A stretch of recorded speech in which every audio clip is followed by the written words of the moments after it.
विश्व के सभी मेरे साथियों को राजरत्न की ओर से जय भीम नमो बुद्धाय।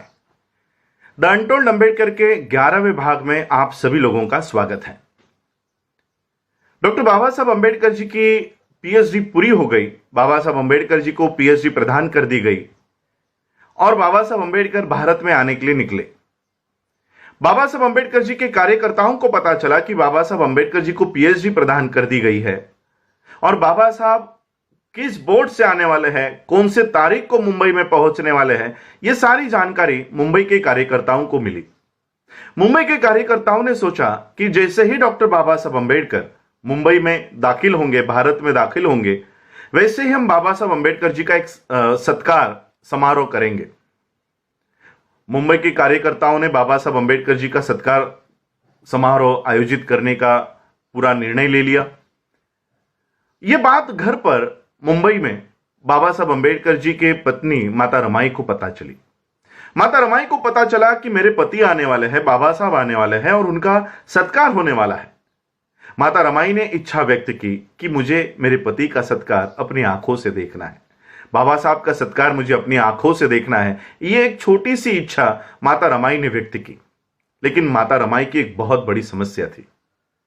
माता रमाई की समस्या थी कि एक भी अच्छी साड़ी उनके पास बाबा साहब का वो सत्कार देखने, उस सत्कार समारोह में हाजिर होने के लिए एक भी अच्छी साड़ी उनके पास नहीं थी। जो साड़ी माता रमाई ने पहनी हुई थी वो 7 जगहों से फटी हुई थी और ऐसे फटे हुए साड़ी में बाबा साहब का सत्कार देखने के लिए जाए तो लोग बाबा साहब को ताना देंगे, बाबा साहब को बुरा भला कहेंगे कि देखो अपनी पत्नी को बाबा साहब कैसे रखते हैं। माता रमाई सोच रहे थे कि किस तरह से बाबा साहब का सत्कार देखा जाए। तब माता रमाई को याद आया कि कोल्हापुर के छत्रपति शाहू महाराज जी ने बाबा साहब का एक सत्कार करते समय एक पगड़ी, जिसे महाराष्ट्र में फेटा कहते हैं, वो पगड़ी, वो फेटा उनको पहनाया था और वो पगड़ी माता रमाई ने संभाल कर एक ट्रंक में रखी हुई है। माता रमाई ने वो ट्रंक खोला, वो पगड़ी निकाली और जहां जहां पर वो साड़ी फटी है वहां वहां पर लपेटकर माता रमाई डॉक्टर बाबा साहब अंबेडकर जी का सत्कार देखने के लिए गई। अब बाबा साहब का सत्कार चल रहा है, पति का सत्कार चल रहा है, तो पत्नी ने मंच पर आकर बैठकर देखना चाहिए, लेकिन माता रमाई मंच पर नहीं आई। कम से कम पहले पंक्ति में बैठकर डॉक्टर बाबा साहब अंबेडकर जी का सत्कार माता रमाई ने देखना चाहिए, लेकिन माता रमाई पहले पंक्ति में भी आकर बैठकर वो सत्कार नहीं देख रही थी। जहां पर डॉक्टर बाबा साहब अंबेडकर जी का सत्कार संपन्न हो रहा था वहां पर एक पेड़ के पीछे छुप छुप कर बाबा साहब का सत्कार माता रमाई देख रही थी। अब बाबा साहब का ध्यान पूरे समाज पर था। उतनी भीड़ में बाबा साहब ने देखा कि पेड़ के पीछे चुप चुप कर माता रमाई मेरा सत्कार देख रही है, और वो चुपकर ही क्यों देख रही है, इसकी वजह भी डॉक्टर बाबा साहब अंबेडकर जी को पता चली कि माता रमाई चुप चुप कर मेरा सत्कार क्यों देख रही है।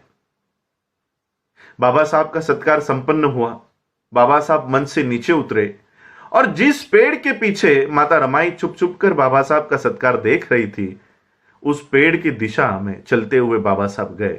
माता रमाई का हाथ अपने हाथ में लिया और माता रमाई से कहा, रामू रामू, मुझे अगर तेरे अकेले का संसार करना होता तो मैं सोने जैसा करता, लेकिन मुझे मेरे इस समाज का संसार खड़ा करना है, इसलिए मैं तुझे न्याय नहीं दे पाया। आज डॉक्टर बाबा साहब अंबेडकर जी के और माता रमाई के त्याग की वजह से हमारे समाज की महिलाओं की परिस्थिति इतनी बदल गई है, अगर अलमारी खोली तो धड़ाम करके साड़ियां नीचे गिर जाती है। यह बदलाव डॉक्टर बाबा साहब अंबेडकर और माता रमाई के त्याग की वजह से आज इस देश की महिलाओं के ऊपर इतनी अच्छी परिस्थिति आई है। आज हमारे महिलाओं के बदन पर अगर अच्छी साड़ियां है तो वो माता रमाई के त्याग की वजह से है। अगर माता रमाई उस समय फटी हुई साड़ियां नहीं पहना होता तो आज हमारे महिलाओं के शरीर पर अच्छी साड़ियां नहीं आती। माता रमाई और बाबा साहब अंबेडकर जी के त्याग की वजह से आज हम लोग अच्छे कपड़ों में घूम सकते हैं।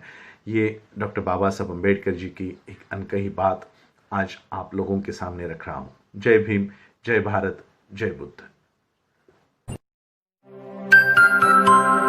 5 Mile.